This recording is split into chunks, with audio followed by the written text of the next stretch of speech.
자, 인생의 추수 오늘 두 번째입니다. 열매로 아는 인생 제목 말씀드립니다. 자, 사진 하나 보겠습니다. 자, 사진 좀 띄워 주십시오. 예, 자, 사진 보시면 왼쪽에 열매하고 오른쪽에 열매를 보실 때, 자, 어느 쪽 열매를 먹고 싶으십니까? 왼쪽 열매죠. 자, 왼쪽 열매는 탐스럽습니다. 그런데 오른쪽 열매는 좀 탐스럽지 않습니다. 왠지 별로 먹고 싶지 않는 열매입니다. 자, 두 나무가 열매를 맺었습니다. 여러분께서 이 열매를 보실 때 어떤 나무가 더 건강한 나무라고 생각이 드십니까? 동일한 환경 속에서, 동일한 조건 속에서 나무가 자라났습니다. 그리고 열매를 맺었습니다. 자, 그렇게 생각하실 때 어느 쪽의 나무가 든든하고 튼실하고 건강하다고 생각이 드십니까? 왼쪽이죠. 자, 왼쪽이라 다 생각을 하실 것입니다. 성경에서 예수님이 우리 인생도 꼭 이와 같다고 말씀합니다.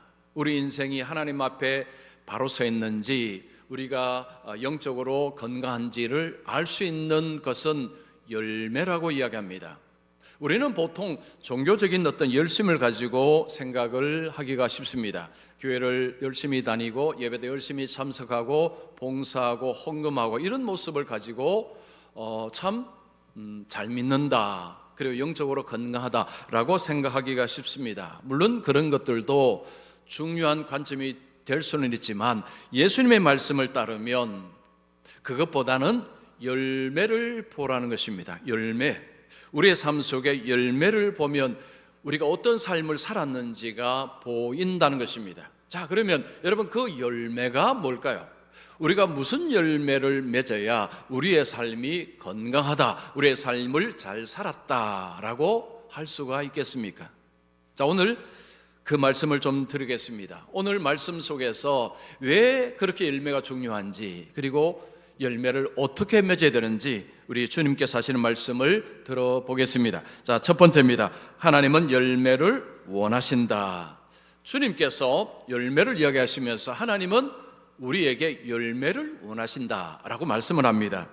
8절 말씀 보시면 너희가 열매를 많이 맺으면 내 아버지께서 영광을 받으실 것이요. 예수님께서는 우리가 열매를 많이 맺으면 하나님께서 영광을 받으실 것이라고 이야기합니다. 성경은 우리의 인생의 목적을 하나님께 영광을 올려드리는 것이라고 말씀합니다. 너희가 먹든지 마시든지 무엇을 하든지 하나님께 영광이 되게 하라고 말씀합니다. 하나님은 우리의 인생의 목적을 하나님께 영광이라고 분명히 말씀합니다. 예수님께서 우리에게 하나님께 영광을 올려드리는 비결, 방법을 이야기합니다. 열매라는 것입니다. 우리가 열매를 맺으면 하나님께서 영광을 받으신다라고 이야기합니다. 예수님께서 열매를 이야기하시면서 하나님을 농부라고 비유하십니다. 1절에 보면 내 아버지는 농부라. 예수님께서 아버지 하나님을 농부로 비유하십니다. 자, 어떤 농부냐? 포도원 농부입니다. 하나님을 포도원의 농부라고 비유를 하십니다. 포도 농사를 짓는 농부에게 제일 중요한 것은 포도 열매입니다. 포도송이, 맛있는 포도송이를 포도 농사를 하는 농부들은 원합니다. 예수님이 지금 그 말씀을 하고 있습니다. 포도원을 짓는 농부가 원하는 것은 포도 열매라고 이야기하고 하나님이 우리에게 원하시는 것이 바로 열매라고 이야기합니다. 포도 농사를 짓는 농부가 포도나무를 가지고 이것을 장식용으로 좀 써야 되겠다, 아니면 건물 짓는데 목재로 써야 되겠다 생각은 하지 않는다는 것입니다. 오로지 포도 농사를 짓는 농부의 오로지 머릿속에는 열매밖에 없다는 거죠. 열매를 원한다라는 것입니다. 예수님께서 하나님을 포도원의 농부로 말씀하시면서 하나님이 우리에게 열매를 원하신다, 바로 그 말씀을 하시는 것입니다. 그러면서 예수님이 자신을 참 포도나무로 말씀합니다. 자신을 포도나무로 말씀하시는데 참 포도나무라는 것입니다. 포도나무라는 의미는 자신 또한 열매를 맺는 사명을 가지고 있다는 것입니다. 포도나무는 열매를 맺는다, 앞에 말씀드렸죠. 예수님이 자신을 포도나무라고 지칭하시면서 자신도 열매 맺는 사명을 가지고 있다라고 말씀을 하십니다. 근데 예수님은 자신을 그냥 포도나무가 아니라 참 포도나무라고 말씀합니다. 중요한 것은 참자입니다. 참자. 참 포도나무라고 자신을 이야기하십니다. 왜 이렇게 말씀하셨을까요? 참 포도나무라는 말씀을 들을 때에 우리는 그냥 포도나무를 생각할 수 있습니다. 예수님은 그냥 포도나무하고 참 포도나무를 구별지어서 말씀하고 있는 것입니다. 자, 그러면 그냥 포도나무는 뭘까요?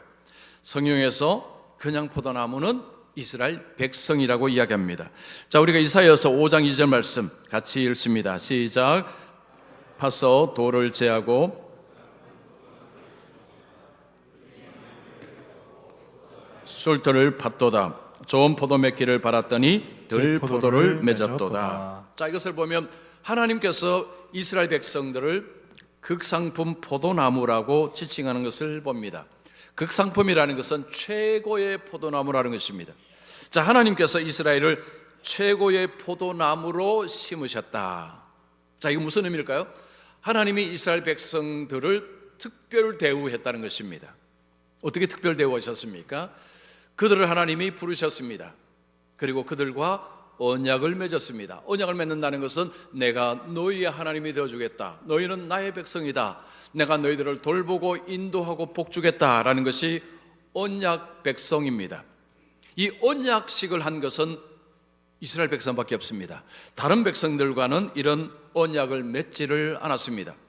이스라엘 백성들을 출애굽시키고 홍해를 건너가게 하고 광야 40년을 인도하시고 그리고 가나안 땅을 들어가게 하신 분이 하나님이십니다. 전쟁이 일어나면 하나님이 전사가 되어서 이스라엘을 승리하게 하셨습니다. 이스라엘을 돌보고 인도하신 분은 하나님이십니다. 하나님은 이스라엘 백성들을 특별하게 대우해 주셨습니다. 하나님께서 이렇게 하신 이유는 열매를 얻기 위해서였습니다. 자, 그런데 이사야는 이스라엘 백성들에게 어떤 열매가 맺었다고 이야기합니까? 들포도입니다. 들포도.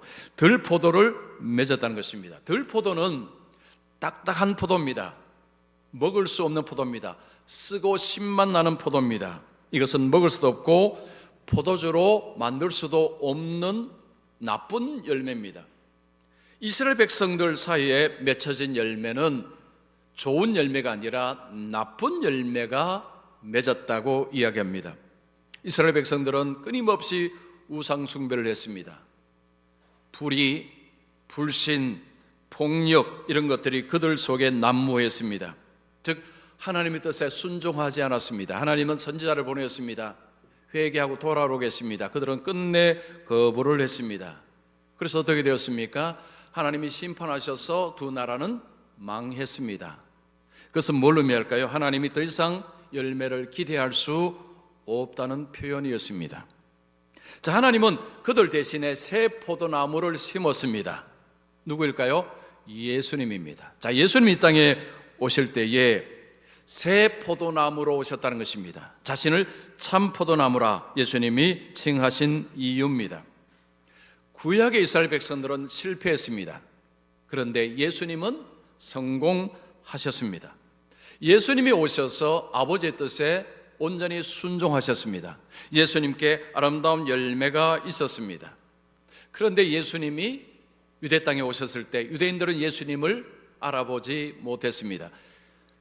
예수님을 메시아로 인정하지 않았습니다. 왜 그랬을까요? 그들의 모습에 예수님은 볼품이 없었기 때문입니다. 이사야에 이런 말씀이 있습니다. 고운 모양도 없고 풍채도 없은즉 우리가 보기에 흠모할 만한 아름다운 것이 없도다. 유대 백성들이, 이스라엘 백성들이 예수님을 볼 때에 이분은 아니야 라고 봤다는 것입니다. 그들이 기대한 메시아상하고 안 맞았다는 거죠. 그들이 원하는 메시아상은 정치적인 해방입니다. 경제적인 문제 해결이었습니다. 그런데 예수님은 거기에 관심이 없었습니다. 예수님은 십자가를 향했고 십자가에서 죽었습니다. 그들은 예수님은 메시아가 아니다라고 결론을 내렸습니다. 그런데 예수님은 아버지께 온전히 순종하신 분이셨습니다. 구약의 이스라엘 백성들은 실패했지만 예수님은 성공하셨습니다. 예수님은 아버지의 뜻에 온전히 순종하심으로 예수님의 삶에는 아름다운 열매들이 맺혔습니다. 예수님께서는 예수님을 따르는 제자들에게 너희는 가지다라고 하셨습니다. 예수님을 포도나무로 예수님의 제자들을 가지라고 하셨습니다. 가지라는 의미가 무슨 의미일까요? 너희들에게 사명이 있다, 열매를 맺는 것이다. 가지에게 가지 속에 열매가 맺습니다. 예수님은 우리를 가지라고 이야기합니다. 우리의 삶에 열매를 맺어야 한다는 것입니다. 자, 그러면 하나님께서 기대하시는 열매는 뭘까요? 순종함으로 맺어지는 열매들입니다. 우리는 열매하면 딱 떠오르는 이미지, 성령의 9가지 열매입니다. 자, 우리 갈라디아서 5장 22절 23절 말씀 같이 읽습니다. 시작. 오직 성령의 열매는 사랑과 희락과 화평과 오래 참음과 자비와 양선과 충성과 온유와 절제니. 자, 여기 9가지 열매를 보실 때에 이 공통점이 뭘까요? 이것은 어떤 외적인 업적은 아닙니다. 어떤 것을 성취한 것을 이야기하는 것도 아닙니다. 이 9가지는 내적인 성품을 이야기하는 것입니다. 하나님께서 우리에게 기대하시는 것은 외적인 업적이 아니라는 것입니다. 즉 외적인 어떤 성공을 원하시는 것이 아니라 내적인 성품을 원하십니다. 그 성품의 모습이 사랑, 희락, 화평, 오래 참음, 자비, 양선, 충성, 온유와 절제라는 것입니다. 물론 이 밖에도 열매들이 있습니다. 그런데 자, 우리가 열매로 생각하면 이 9가지를 중심으로 생각을 할 수가 있습니다. 여러분, 이 9가지 열매를 보실 때에 떠오르는 인물 누굽니까? 예수님입니다. 자, 예수님은 이 9가지 열매를 갖고 계신 분이셨습니다. 예수님은 우리에게 동일하게 이 열매를 요구하십니다. 자, 어떻습니까? 지금 이 9가지 열매를 이렇게 보시면 나하고 많이 닮았구나, 내 속에도 이 9가지가 다 충만하게 있구나 라고 생각이 드십니까? 자, 어떻습니까? 여러분, 이 열매가 우리의 힘으로 맺을 수 없다고 대답을 하시네요. 우리 힘으로 맺기가 불가능합니다. 자, 두 번째입니다. 예수님은 열매를 맺도록 도우십니다. 예수님께서 열매를 이야기하시면서 너희 힘으로 맺을 수 없다라고 이야기했습니다. 그러면서 예수님이 이 열매를 맺는 방법을 제시하십니다. 뭘까요? 가지가 나무에 붙어 있는 것이라고 말씀합니다. 포도나무 가지가 나무에 붙어 있으면 열매를 맺을 수 있다는 것, 우리는 다 동의합니다. 우리는 다 공감합니다. 자, 이게 무슨 의미일까요? 우리가 예수님께 붙어 있어야 된다는 것입니다. 다른 말로 하면 예수님 안에 거해야 하는 것입니다. 5절 말씀 보시면 그가 내 안에 내가 그 안에 거하면 사람이 열매를 많이 맺나니. 우리가 예수님 안에, 예수님이 우 안에 있으면 열매를 많이 맺는다는 것이 주님의 말씀입니다. 자, 그러면 우리가 주님 안에 거하는 방법 뭘까요? 예수님이 친절하게 알려주십니다. 7절을 보시면 너희가 내 안에 거하고 내 말이 너희 안에 거하면.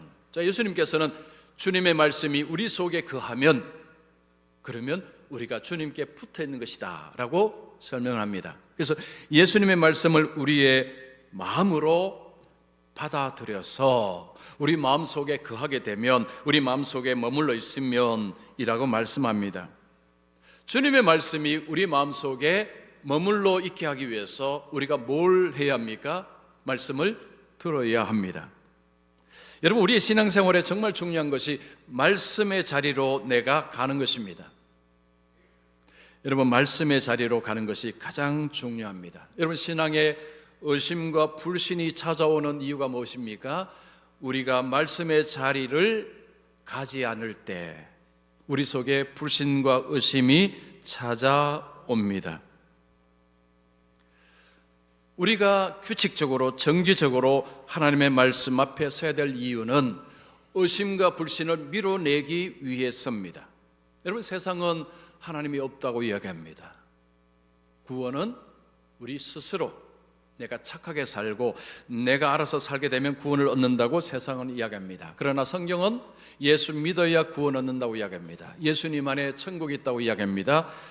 지옥도 이야기합니다. 그런데 이 말씀이 자연적으로 우리 마음속에 자리를 잡는 것은 불가능합니다.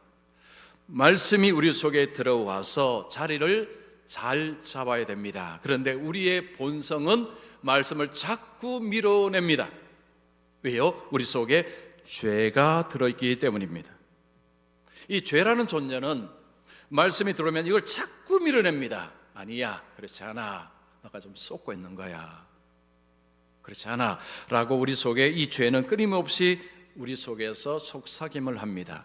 그래서 우리는요, 끊임없이 말씀의 자리로 꾸역꾸역 와서 말씀을 들어야 합니다. 자, 그렇게 되면 이 말씀이 우리에게 어떤 역할을 하느냐? 검 역할을 합니다. 히브리서 4장 12절 말씀, 자, 우리 같이 읽습니다. 시작. 하나님의 말씀은 살아있고 활력이 있어 좌우의 날선 검보다도 예리하여 혼과 영과 및 관절과 골수를 찔러 쪼개기까지 하며. 하나님의 말씀이 검처럼 예리하여서 우리의 심령을 찔러 쪼갠다고 말씀합니다. 여러분, 지금까지 이 경험을 하신 분들이 많으시죠? 아마 많이 경험을 하셨을 것입니다. 하나님의 말씀을 들었는데 그 말씀이 우리 속에 들어와서 우리의 속 사람을 찔러 쪼갠다는 것입니다. 새롭게 합니다. 아니야, 그렇지 않아라고 할 때에 말씀 우리 속에 아니야, 하나님의 말씀이 맞아, 이것이 진리야, 그리고 그 진리를 따르도록 우리의 내면을 변화시키는 일입니다. 말씀이 그 일을 하는 것입니다.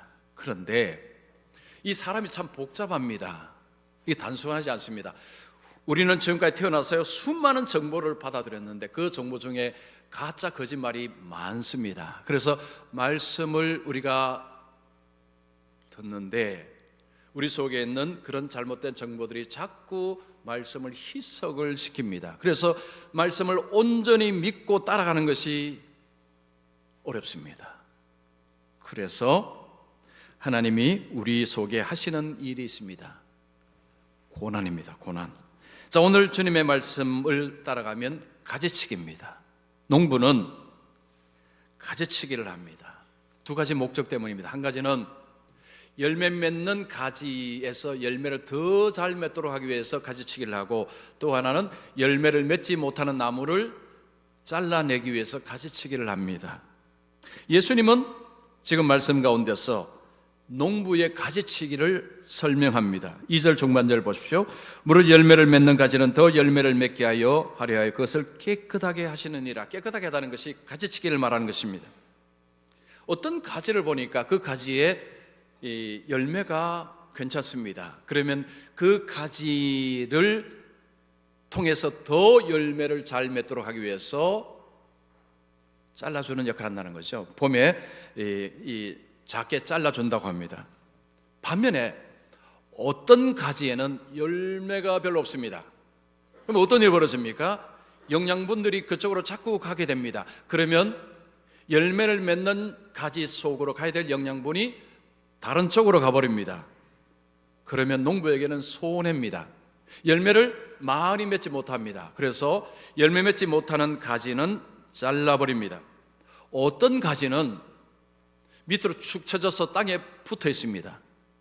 그렇게 되면 흙이 묻고 비가 오면 진흙이 묻어서 곰팡이가 핍니다. 거기에는 열매를 맺지 못합니다. 그런 가지는 바로 잘라버린다는 거죠. 잘라버리고 다른 가지들, 열매를 맺는 가지들이 열매를 많이 맺도록 그렇게 가지치기를 한다는 것입니다. 자, 이 가지치기는 가지의 입장에서는 아픕니다. 아픈 것입니다.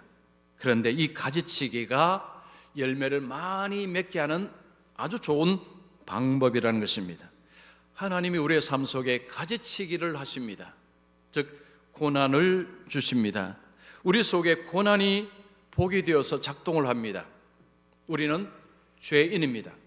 죄를 늘 짓고 살아갑니다. 그 말은 우리의 본성으로 하나님께 가까이 가는 자가 아니라 우리의 죄가 하나님께로부터 자꾸 우리를 떨어뜨립니다. 우리 속에 있는 죄는 끊임없이 우리를 하나님과 자꾸 거리를 두게 만들어버립니다. 일을 하는 것이 죄입니다. 그래서 우리가 그냥 알아서 신앙생활을 하게 되면 죄 쪽으로 추진하기 때문에 하나님과로 점점 멀어집니다. 그래서 우리는 알아서 신앙생활을 할 수 있는 존재가 결코 아닙니다. 여러분, 자녀들이 알아서 할게요라고 하는 말, 부모들은 아무도 안 믿습니다. 똑같습니다. 우리가 그냥 내가 알아서 한번 잘 믿어보겠습니다. 하나님 믿지도 않고요. 또 그렇게 하나님 받아들이지도 않습니다. 그래서 고난을 주신다는 거죠. 시편에 이런 말씀이 있습니다. 고난당한 것이 내게 유익이라. 이로 말미암아 내가 주의 율례들을 배우게 되었나이다. 고난을 통해서 하나님의 말씀을 배우게 되었다는 것을, 배운다는 것은 내가 그 말씀에 관심을 가지고 그 말씀을 받아들이게 되었다는 거죠.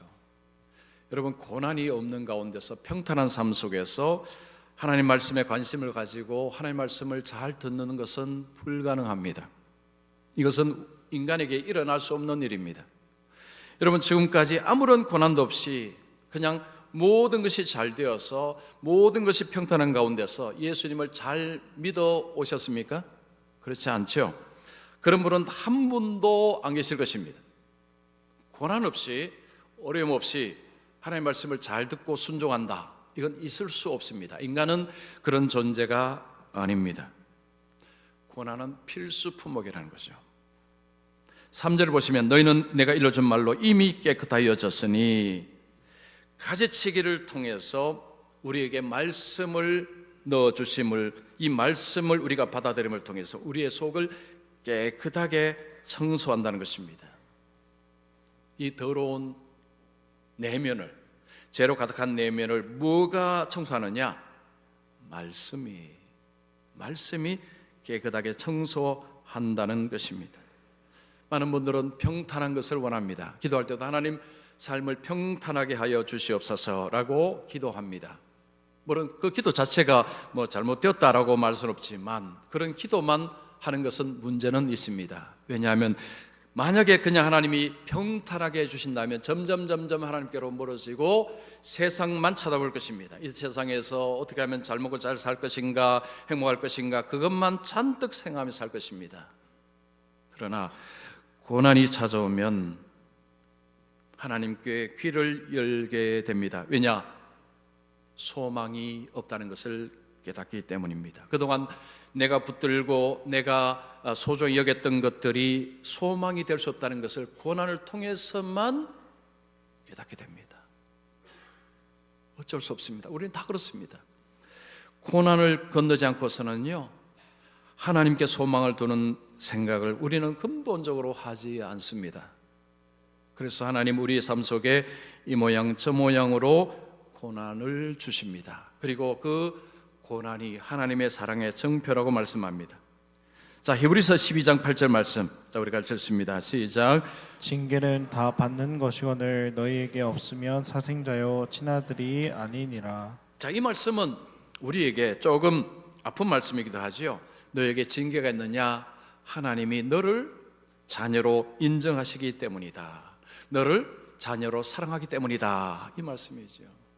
우리는 하나님의 사랑을 어떻게 이해합니까? 잘되고 모든 것이 형통한 것.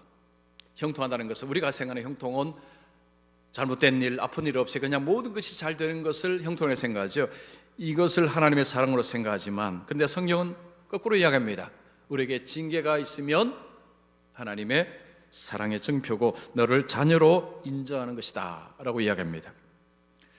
자, 어느 가정이 있습니다. 아기가 태어나서 이제 아기가 잘 자랍니다. 어느 날 아기가 열이 펄펄 끓습니다. 38도까지 올라옵니다.